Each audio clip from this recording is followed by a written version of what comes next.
There is a boy here who has 5 barley loaves and 2 fish, but what are they among so many people? The feeding of the multitudes, known in the other Gospels as feeding of the 5,000 maybe, is the only miracle that appears in all 4 Gospels.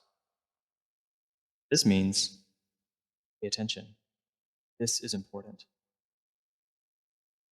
In the Synoptic Gospels, Matthew, Mark, and Luke, called synoptic, syn meaning together, and optic, eye, seeing together, Jesus is motivated by compassion for the crowds. In Greek, this compassion word literally means guts, like gut-wrenching passion. It's in the stomach. It's something that motivates you to act in a way that you just can't say no.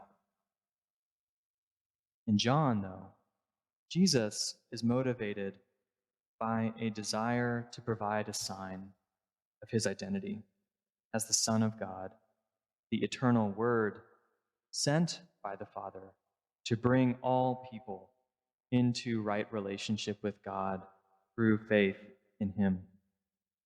The Gospel of John is all about faith, putting one's trust in God and nowhere else. It is through this trust for John that people are healed, set free, and united to God. In this telling of the feeding, Jesus is calm and collected. When he looked up and saw a large crowd coming toward him, Jesus said to Philip, "Where are we to buy enough bread for these people to eat?" He said this to test him, for he himself knew what he was going to do. He himself knew what he was going to do.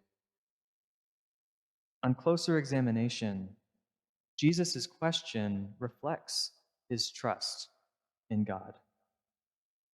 It is a where question and not a how question. Despite this, Philip responds to this where question with a how answer, or lack thereof. 6 months' wages would not buy enough bread for them to have even a little bit. In other words, we don't have enough for God to act through us. We cannot solve their problems on our own, so we might as well not try. Thankfully, another disciple, Andrew, is close by and has apparently been paying attention to other people's gifts. There is a boy here who has 5 barley loaves and 2 fish. And instead of stopping there and letting Jesus decide what to do with this modest and generous offering, he adds, "But what are they among so many people?" When faced with the enormity of need around us, it can be tempting to look at what we or our neighbors have to offer and do the same thing. In response to this question, what are they among so many people? Jesus answers, they're enough. They are more than enough for God to do something amazing. So Jesus takes this small offering, gives thanks for it, and turns it into something that satisfies all people present. And there are many interpretations and explanations for what exactly happened in that moment. But offering an explanation is not what this sermon is about. Miracles, I believe, are not so much things to be explained and dissected, but signs of God's reign to be recognized and enjoyed. Jesus takes what the little child has to offer and effects just such a sign of God's kingdom. The stuff of everyday life transformed into God's reign of abundance in community. Jesus takes this seemingly insufficient offering and in the words of our reading from Ephesians this morning, turns them into abundantly far more than all we can ask or imagine. That's what God does, isn't it? And yet, this miraculous moment, this feeding of the multitudes, can sometimes feel distant from our lives today. The miracles and wondrous signs of Christ's ministry, when taken at face value, can leave us wondering, where are the miracles today? And yet, the pattern shown in the Gospel of John's account of the feeding of the multitude continues today, right now, right before our very eyes. Like the disciples, we are surrounded by what seems like an insurmountable need, both within ourselves and in the world around us. We experience and are surrounded by hunger for safety, for mental health and wholeness, for freedom from that which binds us, hunger for meaning and belonging.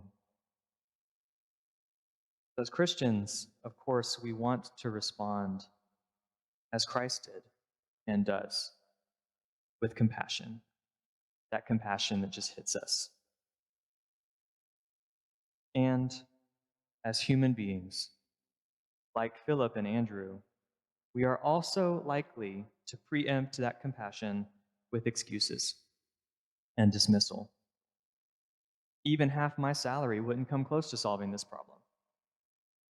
There are a handful of loaves and fishes, maybe a can of soup or two, but what are they among so many people? What are our gifts amongst so much need? And yet, every week, we experience the feeding of the multitudes in our very midst, in the Eucharist that we share around this altar. Then Jesus took the loaves, and when he had given thanks, literally, when he had Eucharisted, he distributed them as much as they wanted.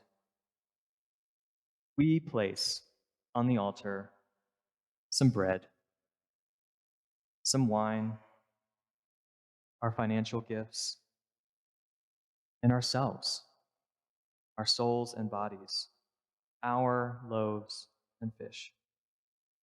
And we see them there transformed into abundantly far more than we can ask or imagine. The body and blood of Christ. It is in the Eucharist, our act of thanksgiving to God, that we are lovingly shown what the power of God can do with what we have to offer to the multitudes in our own day.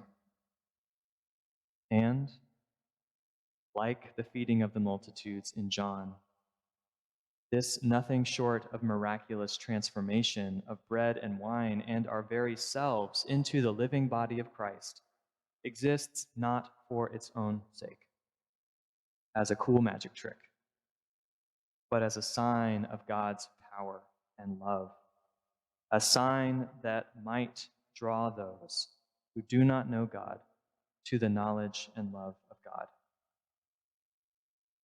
So may we, the multitude gathered here today, be so fed and transformed by Christ's loving distribution of himself that we would no longer dismiss what we have to offer as not enough.